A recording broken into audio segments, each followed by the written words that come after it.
Est-ce que la littérature a fait son entrée dans l'univers de Guy Vasse?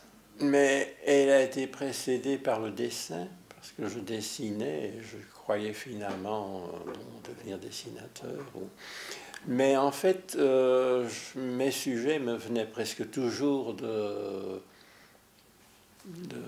disons, de romans du cinéma. Mais enfin, j'étais très très jeune, donc c'était déjà en 38, 39, puis 40. Mais j'ai quand même assez vite renoncé au dessin pour une raison très simple, c'est que tout le monde disait que j'étais bon, que j'avais beaucoup de talent, etc. Or, j'ai très rapidement remarqué que, en fait, j'avais non pas le don du dessin, mais j'avais la facilité. Et ce qui fait que quand on a la facilité, on crée très rapidement ses propres clichés. Et c'est d'ailleurs ce qui m'a fait, beaucoup plus tard, dans les années 80, renoncer à la photographie. Mais la photographie a quand même été très Oui, mobilisatrice à un moment donné, hein? oui, elle était Même très... pendant plusieurs années. Ah oui, oui, oui. Je l'avais découvert. Au fond, j'avais découvert les grands photographes dans une petite revue anglo-saxonne qui arrivait à Anvers dès après la Libération. C'était Lilliput. Et où l'on trouvait, fort bien reproduites, entre autres des photos de Bill Brandt. Ah oui. Et Brandt, d'origine allemande, mais ayant vécu à Londres toute sa vie, et enfin, avait fait des photos dans l'Angleterre industrielle. Il avait choisi les villes les plus sinistres. Donc là, je crois quand même que là, j'ai très vite compris que, au fond, la photographie bénéficiait du caractère sinistre de certains environnements, alors que quand on photographiait de belles choses, on avait l'impression de faire quelque chose de totalement inutile parce que la chose se suffisait à elle-même. Tandis qu'avec les décors de Manchester, de Halifax, etc., et surtout dans des lumières hivernales, alors là, on débouchait dans une espèce de fantastique, mais pas un fantastique fabriqué. Et c'est ce qui m'a poussé d'ailleurs plus tard à photographier Londres, parce que Londres était la ville qui, moi, me plaisait le plus. On me dira, oui, mais enfin, comment se sont formées ces affinités? Je crois que pour des choses aussi radicales que ce qui vous porte vers soit quelqu'un, soit une ville, ou soit un peintre, toute explication qu'on peut donner est une explication entachée de rationalisme. Parce que c'est trop profond, ça va trop loin pour être vraiment capté par des mots. Je crois qu'on se trahit soi-même. Il faut plus parler de quoi alors? De fascination Ça, je crois que c'est un exemple de littérature. Ce sont les cimetières. Oui, justement. Ça, et pourquoi? Parce qu'une tombe est un destin résumé? Non, mais parce qu'il semblait sortir du roman gothique. Et puis c'était vraiment des endroits fantastiques, c'était des endroits terrifiants. Mais ce qui est terrifiant n'effraie pas nécessairement ou n'accable pas. Ce qui, moi, à Anvers, par exemple, m'accable, c'est une certaine banalité. Ça peut être déprimant, mais la terreur n'est pas quelque chose, ou l'élément terrifiant n'est pas quelque chose qui vous déprime, pas du tout. Ça peut produire une profonde impression.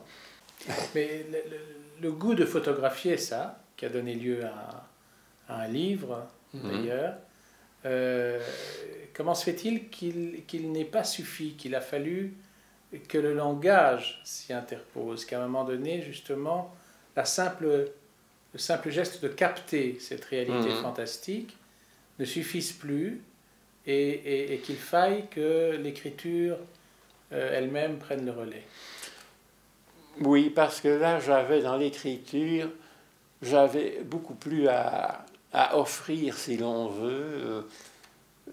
Et puis là aussi, il m'était permis de fabuler davantage qu'avec la photographie, parce que je ne voulais pas que mes photos soient truquées. C'était des instantanés et le caractère esthétique de la photo, c'était la prime. Mais ça ne pouvait pas être vraiment recherché, non. Et est-ce qu'il n'y a pas aussi l'importance que prend brusquement le temps dans le roman qui a pu orienter vers l'écriture romanesque? Oui, parce que le temps est quelque chose qui échappe, enfin là on peut discuter longuement, mais qui échappe à la psychologie. Il faut trouver d'autres moyens de le faire sentir. C'est d'ailleurs pour ça aussi que le fantastique m'a toujours plu,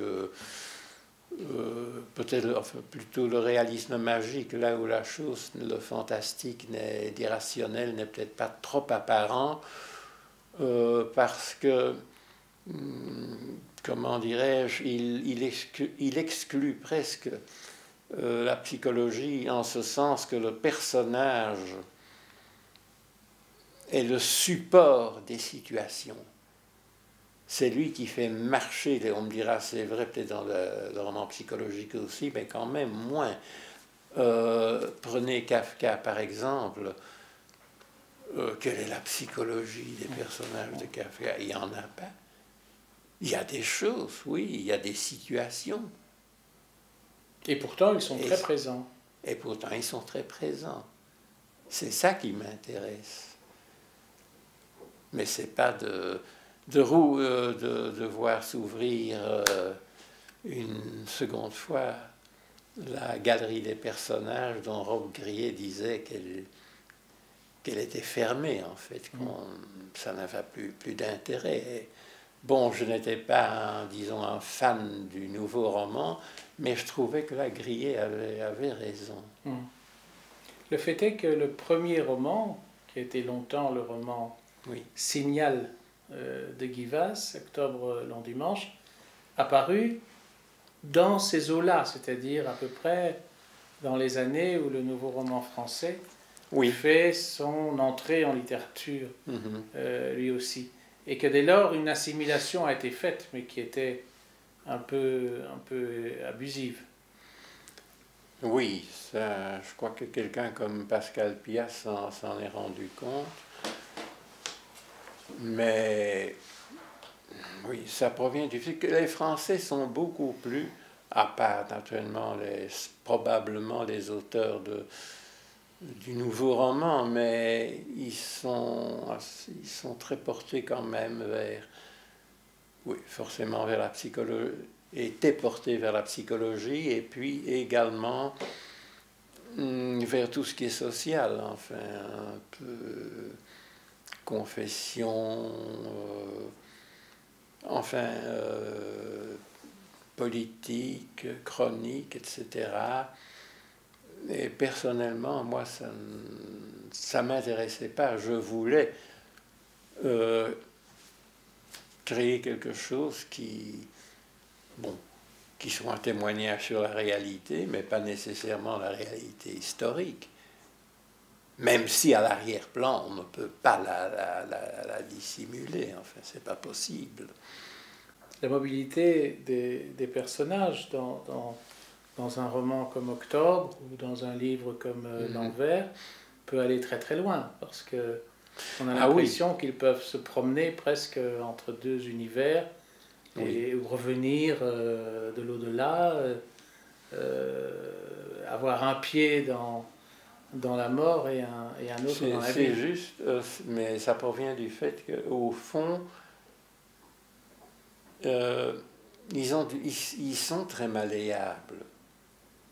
D'un côté, ça les effraie, le personnage de Laurent Cartera dans Octobre veut échapper à son destin qui le métamorphose constamment, mais en même temps, il est curieux. Il voudrait savoir ce qui va se produire. Beaucoup de personnages sont tentés de franchir une sorte de ligne interdite ou de se promener dans un domaine réputé inaccessible. Oui, c'est un domaine crépusculaire au fond. Mais au fond, ce sont à part peut-être dans les apparences, mais ce sont des personnages très jeunes. Oui. Ils sont encore tout proches de l'adolescence. Et ils sont encore tout disponibles. C'est-à-dire que le destin doit encore les forger. Il n'y en a aucun qui vraiment a fait carrière dans la société. Ils sont presque tous sur le point de basculer dans le vide. D'où la question de se demander s'ils jouent bien le rôle qu'il faut, s'ils ont trouvé leur juste insertion dans cette pseudo-réalité. Est-ce que c'est ça l'idée de l'usurpateur? Oui, en effet. Mais là, il y a aussi ce côté, comment dirais-je, métaphysique, romanesque, puisque on a affaire à un Dieu qui n'en finit pas de refaire le monde, de le corriger, au fond. Et qui est obligé de le faire parce que sinon il disparaît, enfin. Il n'a plus d'utilité. Un Dieu étant toujours, comment dirais-je, pratiquement identifié à sa création. Un Dieu sans monde est inimaginable. Comme un romancier sans le roman. Ben oui, c'est la même chose.